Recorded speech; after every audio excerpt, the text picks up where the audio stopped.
So our vision for the Scituate Education Foundation is really about our community and making sure that our community recognizes the value of education, the value of innovative problem solving, and just comes together around education and the importance of education for all ages.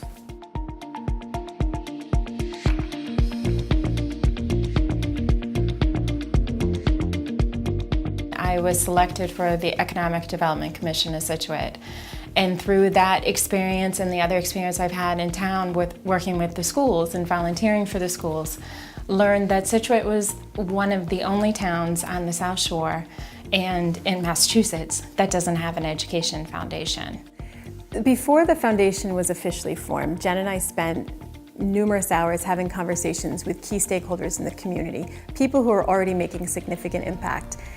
We were interested in hearing about their best practices. We wanted to learn from them and see how we could integrate, our own, ideas into what was already being done.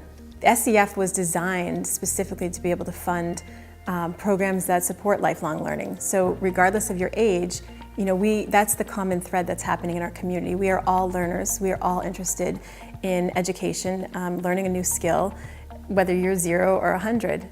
So I think the lifelong learning is just really a good thing so that we as adults can continue to learn the same way that children are learning, because we certainly don't know everything. I'm in the 7th decade of my life, and I have asked the question from somebody who was older than myself, what is your secret to your happiness and your success as you're going through your golden years? And this person responded to remain curious.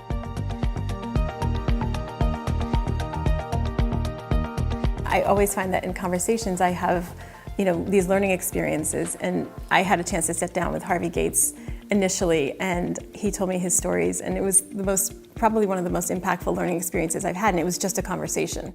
We were at the Gates Middle School, at the current Gates Middle School. It was supposed to have been completed for the fall of my senior year, but the high school finally got completed in December or January of my senior year in high school, which was 1961. And we formed a line that started right outside of the current Gates School and went from here to the new high school. We had somewhere in the 600 to 700 range of kids, and we passed equipment, erasers, Bunsen burners, athletic gear, and we did that. It took, I don't know how long it took, and then we eventually marched to the school and occupied the school. I think it shows that when we all work together for any goal, whether it's moving to school or making the schools better or making the education of the entire community better, we can do it.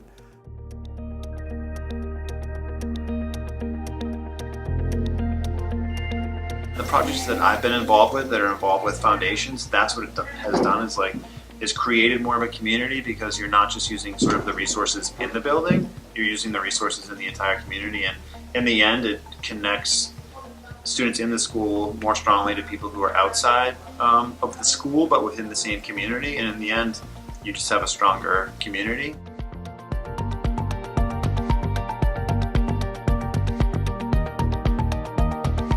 It's difficult to get people to understand what we're going to do because we don't have the proof yet. So we're asking you just to believe in education, believe in what we can do, look to what the other towns have done and see that we're learning from them yet wanting to go beyond.